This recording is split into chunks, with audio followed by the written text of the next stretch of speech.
Quirinale, l'incontro sulle Olimpiadi di Cortina Milano 2026. Il presidente del Veneto Zaia, il capo dello Stato Mattarella, necessario accelerare sui poteri straordinari al commissario. 8 miliardi e mezzo di euro sono i fondi del governo per la rigenerazione urbana destinati ai comuni con più di 15.000 abitanti, che in Veneto sono solo una sessantina. I sindaci degli altri centri non ci stanno. Lutto a Riese nella Marca per la morte a 59 anni di Gianluigi Contarin, sindaco per 2 mandati ed esponente storico della Lega, affrontò al fianco dei suoi cittadini la devastazione della tromba d'aria. Il corpo di un 62enne di origini romene è stato recuperato dai vigili del fuoco nelle acque dell'Adige a Verona. A dare l'allarme alcuni amici che l'avevano visto scendere fino al fiume senza più risalire. Fiamme all'Arcella, questa mattina un condominio è stato evacuato, 12 le famiglie che sono state costrette a lasciare la loro casa, in ospedale un 12enne. La morte del cantante Michele Merlo, aperta questa mattina all'Istituto Maria Ausiliatrice di Rosala, camera ardente, in tanti in coda per rendergli omaggio, domani il funerale. A Jesolo, Farida Stadio per illuminare a giorno spiagge e piazze dopo quanto accaduto nelle scorse settimane, mentre si attendono nuovi rinforzi per aumentare la sicurezza.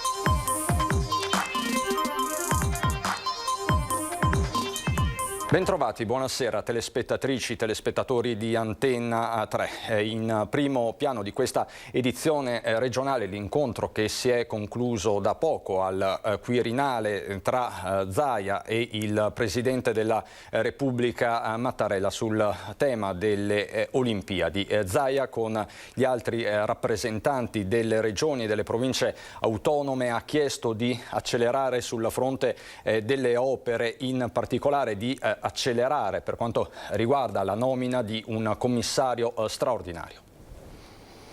È fondamentale che ci siano dati poteri straordinari col modello Morandi per fare le opere, con tutti i controlli del caso, con tutte le verifiche, ma se vogliamo avere le Olimpiadi con una macchina assolutamente rodata per il 2026 dobbiamo accelerare e correre moltissimo. La vera Olimpiade inizia ora, soprattutto sul fronte delle infrastrutture. Tanto il presidente del Veneto Luca Zaia ha ribadito al capo dello Stato Sergio Mattarella, accanto ai colleghi delle regioni e province autonome e ai rappresentanti del CIO, il Comitato Olimpico Internazionale. Accelerare quindi sulle opere sportive viarie come le varianti di Longarone e Cortina, le priorità rappresentate al presidente della Repubblica nel pomeriggio al Quirinale. Massima l'apertura di Mattarella. Assolutamente disponibile e ha ricordato quei giorni fatidici, ormai sono passati quasi 2 anni da quel 24 giugno 2019 e ci ha dichiarato la totale piena disponibilità ad accompagnare il processo. I tempi certamente stringono, è stata anche l'opportunità e l'occasione per ricordare al Presidente che c'è fretta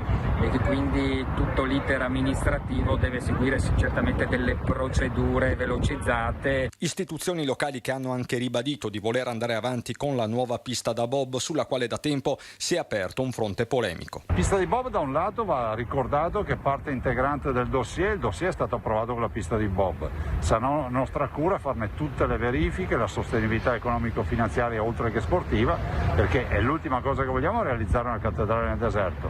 Per ora resta nel nostro dossier. Ma oggi a Roma il governatore Zaia ha incontrato anche il ministro allo sviluppo economico Giorgetti sul caso ACC. Se tutto andrà per il verso giusto, penso che a breve ci saranno delle novità, ha detto Zaia. Con il ministro abbiamo parlato in maniera approfondita. La novità è rappresentata dal fatto che la partita dell'articolo 37 del decreto sostegni è di fatto confermata. Ormai ci sono le ultime firme e va alla Corte dei Conti. È ancora invece in fase di attesa un eventuale progetto di valorizzazione industriale di ACC, ha detto ancora il presidente del Veneto, ma in ogni caso credo che se tutto procederà come previsto ci saranno presto aggiornamenti di cui è giusto ne parli il ministro, e che il decreto attuativo del Mise sia stato firmato lo conferma anche il ministro per i rapporti con il Parlamento D'Incà, che dice ora manca il passaggio finale al MEF e poi la valutazione della Corte dei Conti. Quindi dal fronte romano ci sono importanti rassicurazioni per ACC. C'è poi un'altra partita che vede i sindaci contro il governo. Parliamo dei fondi per la rigenerazione urbana, 8 miliardi e mezzo, che il 90% dei veneti, dei comuni veneti non avrà. Da qui la protesta partita oggi da Padova. 503 comuni veneti sono al momento esclusi dagli 8,5 miliardi del governo per la riqualificazione urbana. Il 90% dei municipi veneti non vedrà il becco di un quattrino perché il governo Draghi ha destinato i fondi solo alle realtà sopra i 15.000 abitanti. La mobilitazione dei sindaci dei comuni medio-piccoli del Veneto è appena iniziata. Pronta una mozione da far votare nei consigli comunali e da spedire al governo e al presidente Mattarella. Noi dobbiamo garantire sviluppo per il futuro dei nostri territori, quindi non ha senso che i comuni, quelli più piccoli, sotto i 15.000 abitanti, siano totalmente esclusi da questa opportunità di sviluppo per il futuro. È difficile capire quale sia la ratio di questo provvedimento. Io mi appello al presidente De Caro di ANCI Nazionale, che sta dialogando con il governo per trovare delle soluzioni per dar dignità a tutti quei sindaci, uomini e donne, che oggi rivestono un ruolo che ci riempie di responsabilità, anche di grandi soddisfazioni, ma oggi noi siamo chiamati a progettare il futuro e per far questo dobbiamo poter avere quantomeno le risorse. L'ANCI Veneto rappresenta 563 sindaci di comuni virtuosi, dove, ha ricordato Conte, non ci sono dissesti finanziari. La mozione dei primi cittadini veneti è la prima in Italia. Altre regioni hanno chiesto di poterla copiare. La svista del governo va rimediata, a meno che, ha ironizzato il sindaco di Cinto Euganeo Paolo Rocca, a Roma non abbiano pensato che si guadagna più consenso nei grandi centri che nei piccoli. Barbona, 600 anime, è il paese con meno abitanti del Padovano. Nel momento in cui devi fare tanti sforzi per tenere in piedi e far galleggiare quel minimo che dia servizio ai cittadini e ti vedi che fiumi di risorse vengono allontanati dal tuo comune per aiutare solo chi già ne ha, allora a un certo punto inizia a bollirti il sangue. La mobilitazione dei sindaci veneti per ora ha toni pacati, sempre se, dicono, verremo ascoltati dal governo, altrimenti alzeremo la voce e siamo disposti anche a ricorrere al Presidente della Repubblica o scendere in piazza. Mondo della pubblica amministrazione oggi in lutto per la scomparsa di Gianluigi Contarin, 59 anni, sindaco per 2 mandati e non solo di Riese Pio X. A ricordarlo sono in tanti, a cominciare dal governatore Zaia. Gigi era un gentiluomo, una persona per bene, una persona sempre attenta al rispetto delle persone, un innamorato del nostro Veneto, innamorato della nostra bandiera, del nostro gonfalone di San Marco. Un ragazzo mio coetaneo, io conosco da una vita, perché abbiamo di fatto iniziato assieme la militanza nella Lega. Questo il ritratto che Luca Zaia fa dell'amico Gianluigi Contarin, morto all'età di 59 anni dopo una malattia contro la quale stava combattendo da circa 1 anno e mezzo. Diplomato all'ISEF, sposato con Isidora e padre di Andrea, Contarin entra in politica nel 94, diventa consigliere a Riese, poi assessore e infine sindaco per 2 mandati e anche assessore provinciale alla viabilità. Sindaco nelle ore drammatiche della tromba d'aria su Vallà, quel maledetto 6 giugno del 2009, si impegnò senza sconti nell'emergenza e nella ricostruzione, come quando chiese un consiglio dei ministri straordinario proprio a Vallà. Visto che il Presidente del Consiglio è andato più di una volta a fare del Presidente del Consiglio dei Ministri giù a Napoli in emergenza rifiuti, e penso che quella è una calamità voluta, non arrivata dal cielo, sicuramente nella zona del Trevigiano si potrebbe pensare a un Consiglio dei Ministri. Altrettanto convinto Contarin si dimostrò nell'organizzazione del centenario di Papa Pio X, il modo migliore per valorizzare il proprio territorio, così parlava ai nostri microfoni nel marzo 2014. Ma a noi interessa valorizzare la nostra terra, la nostra storia e le nostre culture. Commosso il ricordo del presidente della provincia Stefano Marcon, che ne sottolinea la passione e l'energia, addolorati e sorpresi i vertici della Lega e i tanti colleghi di ogni estrazione politica. Un grande dolore per noi, personalmente l'ho conosciuto anche da collega sindaco e quindi è ancora più doloroso apprendere questa notizia oggi. Un grande amministratore, ma dopo una bravissima persona, tra l'altro, con un'umiltà incredibile. Siamo stati divisi dalla visione politica, ma ho sempre rispettato e ammirato il suo impegno per il territorio. Oggi Riese perde un protagonista e un punto di riferimento della sua storia recente, le parole dell'attuale sindaco Matteo Guidolin. L'ultimo addio della comunità sabato mattina in chiesa parrocchiale alle 9:30.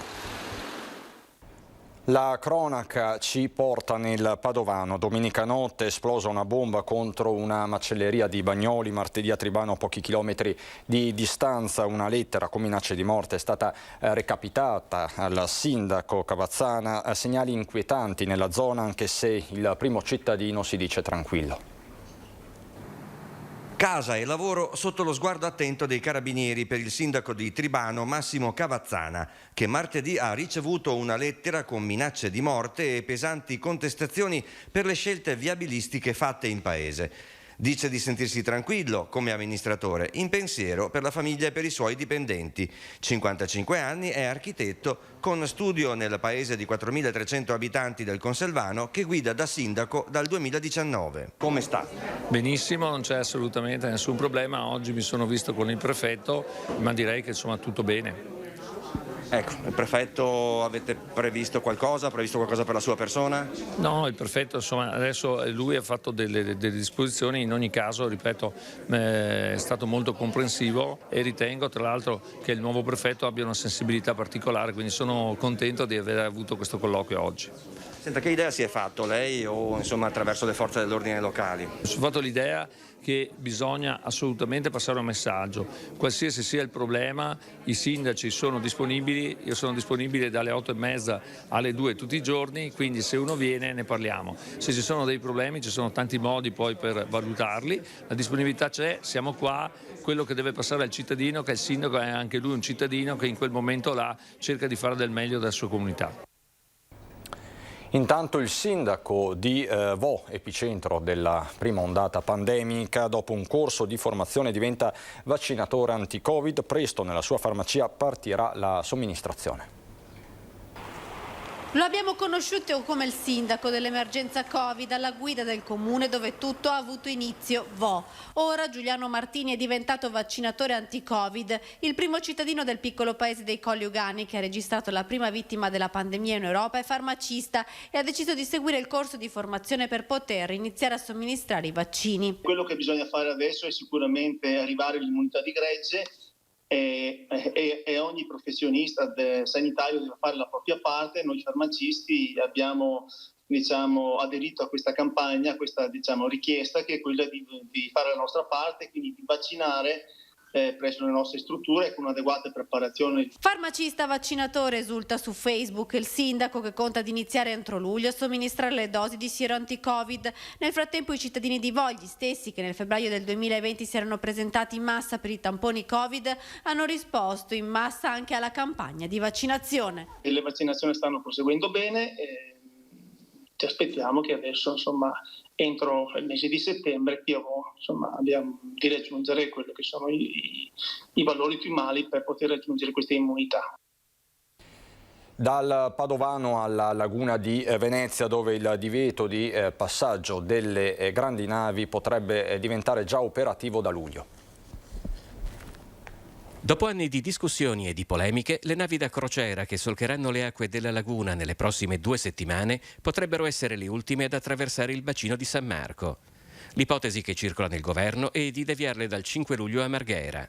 Già il 31 marzo il governo Draghi aveva decretato lo stop della croceristica a ridosso di Venezia, stabilendo un approdo temporaneo proprio a Marghera in attesa dei frutti di un concorso di idee per un porto offshore. Nonostante questo, il 5 giugno le 90.000 tonnellate della MSC Orchestra, quasi il doppio del Titanic, erano comunque passate davanti a Palazzo Ducale, accompagnate da polemiche anche internazionali e manifestazioni di protesta.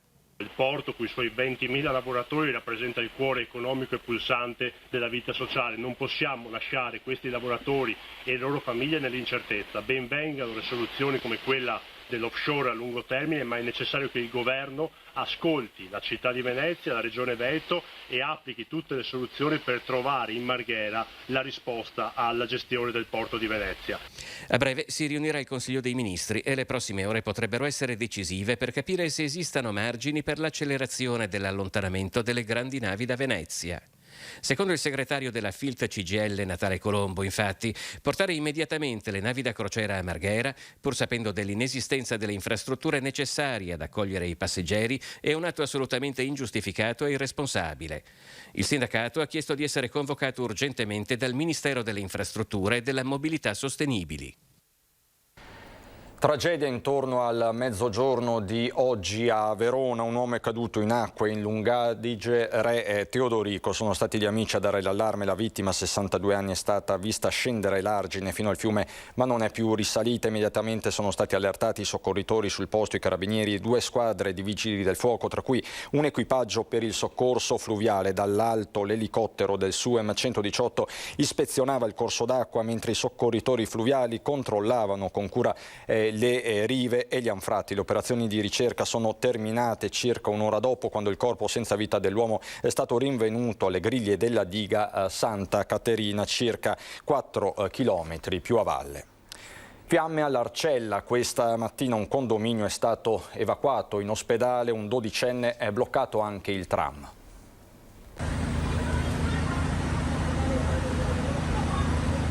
12 famiglie rimaste senza casa, un ragazzino nigeriano di 12 anni portato in ospedale perché leggermente intossicato insieme ad un'altra persona. Questo è il bilancio dell'incendio che questa mattina ha distrutto un appartamento all'interno di un condominio di via Aspetti nel popoloso quartiere dell'Arcella. La colonna di fumo nero è rimasta visibile per ore da tutta Padova. Le fiamme sono divampate intorno alle 8:30 in una mansarda all'ultimo piano di questa palazzina abitata per lo più da immigrati.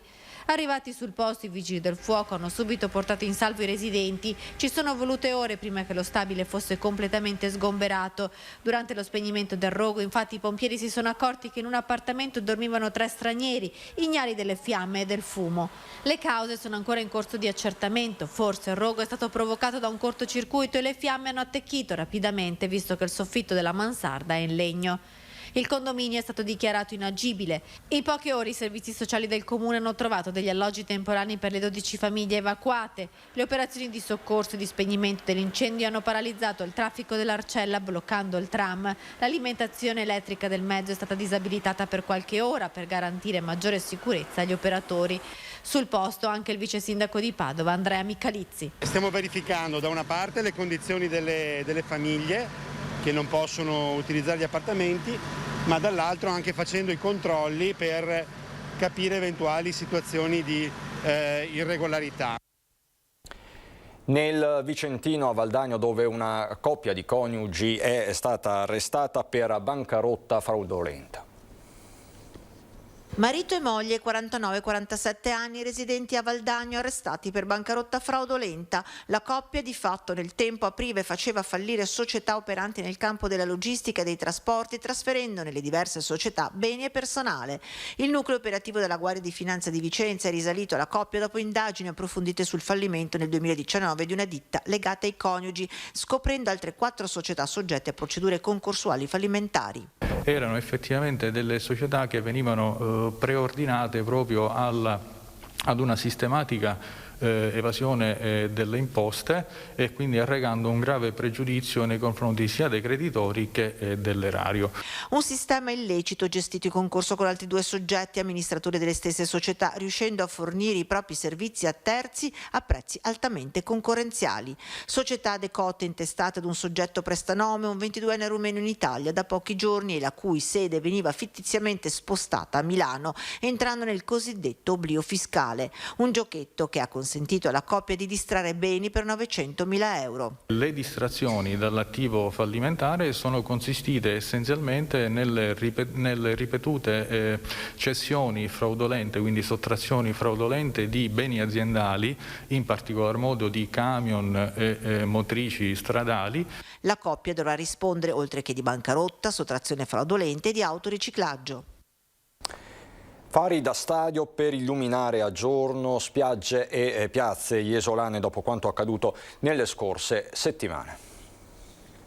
La richiesta di avere un adeguato numero di rinforzi e la garanzia di offrire impegno per una situazione straordinaria.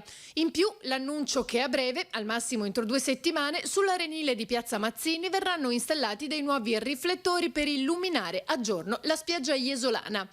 È quanto emerso durante il vertice in commissariato tra il questore di Venezia Mascio Pinto, i rappresentanti delle forze dell'ordine locali e le associazioni di categoria. Un incontro organizzato dopo i disordini delle ultime settimane e la conseguente ordinanza anti-alcol firmata dal sindaco Zoggia. Il questore ha ascoltato le richieste di ognuno, ma ha rilanciato la questione, confermando la volontà di inviare i rinforzi e invitando tutti a dare il proprio contributo. Le categorie hanno sottolineato il loro impegno incondizionato, evidenziando che locali e consorzi balneari hanno attivato una propria vigilanza con l'ausilio di steward. Massima ovviamente sarà l'attenzione su Piazza Mazzini. Ancora cronaca dopo la pubblicità.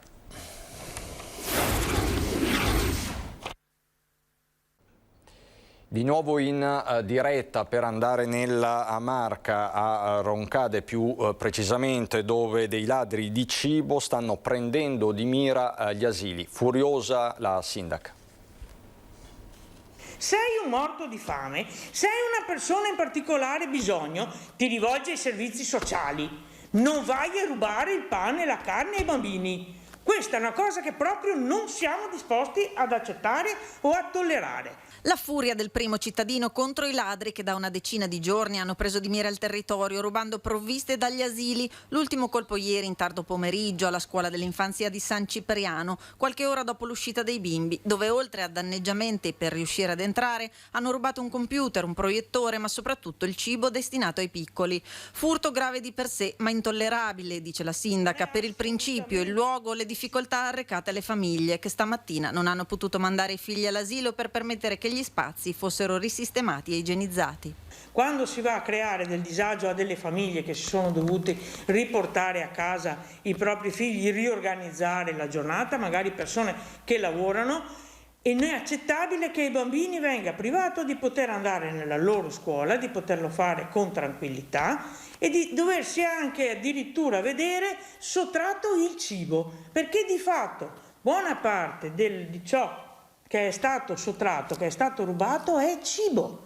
Ma questo allora è un fatto doppiamente inaccettabile. Già una decina di giorni fa avevano razziato la cucina dell'asilo a Musestre, dove oltre ad aver divelto la macchinetta delle merendine per rubare i pochi soldi, erano scappati con delle bistecche e la bistecchiera per cucinarle. Stessa storia anche alla vicina Quarto d'Altino. Intanto proseguono le indagini e la sindaca promette nessuna tolleranza. Sappiamo che stanno girando, abbiamo intensificato i controlli sia di polizia locale che dei carabinieri, che tra l'altro giravano nella frazione anche ieri. Tutte le scuole sono allarmate, ma è proprio il perdigiorno che controllano quando termina l'orario di servizio del personale scolastico per entrare a scuola. Prenderemo ulteriori provvedimenti. Aperta da questa mattina a Rosà la Camera Ardente per il cantante Michele Merlo. Era ed è un ragazzo meraviglioso. Gli occhi parlavano da soli e la sua musica rispecchia lui. Lascia un grande vuoto, Michele. Tanto, Michele era oro per noi. Era oro per tutti, per il mondo intero. Sì.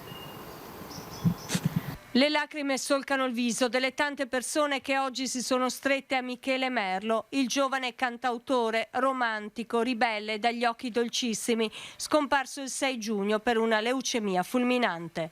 È una persona splendida che ci manca già moltissimo e speriamo ci dà la forza di ricordare le cose belle, di andare avanti con le cose belle della vita, insomma. Era il fratello che ho scelto perché ci siamo proprio trovati anche con la famiglia, era proprio di casa ed era Michele, ci sono poche cose da dire, era fantastico.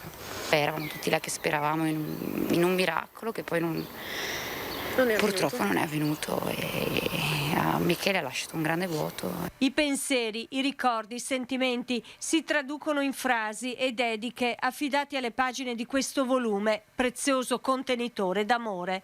Qualcuno ha portato una lettera, c'è chi arriva con un fiore in mano. Mi sento partecipe al dolore dei genitori ed è una cosa, penso, straziante. Alla Camera Ardente, allestita presso l'Istituto Maria Ausiliatrice, è arrivato anche l'assessore regionale Manuela Lanzarin. Una tragedia immensa, una tragedia che non può aver parole, ma solo la vicinanza e il silenzio, insomma, quando succedono cose di questo tipo e quando si vede una vita così giovane spezzata così in fretta.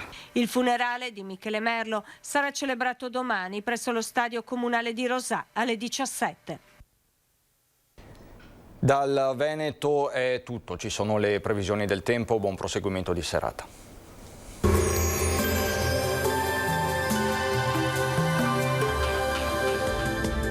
Bentrovati al meteo. Caldo africano e afa sempre più intensi giorno dopo giorno. Venerdì 18 giugno prevale il bel tempo, sempre con qualche disturbo sui monti. Vediamo la situazione nel dettaglio. Sul Veneto tanto sole ovunque, cielo sereno o poco nuvoloso con qualche addensamento in giornata. Nel corso del pomeriggio avremo i consueti temporali di calore sui rilievi che saranno possibili fin verso le zone limitrofe. Temperature in lieve aumento, minime tra 17 e 24 gradi. Per quanto riguarda invece le massime, la colonnina di mercurio arriverà a segnare i 34 gradi. Ci spostiamo ora sul Friuli Venezia Giulia, anche qui avremo un ampio soleggiamento su tutti i settori, vedete il cielo sarà limpido o velato senza piogge degne di nota. Temperature minime tra 17 e 22 gradi, massime sui 29-32 gradi. Infine uno sguardo al Trentino Alto Adige, dove sarà soleggiato, quantomeno inizialmente, a seguire più nubi e anche qualche rovescio sparso. Temperature minime intorno ai 19-20 gradi, massime infine sui 32-33 gradi. Dal meteo di Antena 3 per ora è tutto, grazie per l'attenzione, arrivederci al prossimo aggiornamento.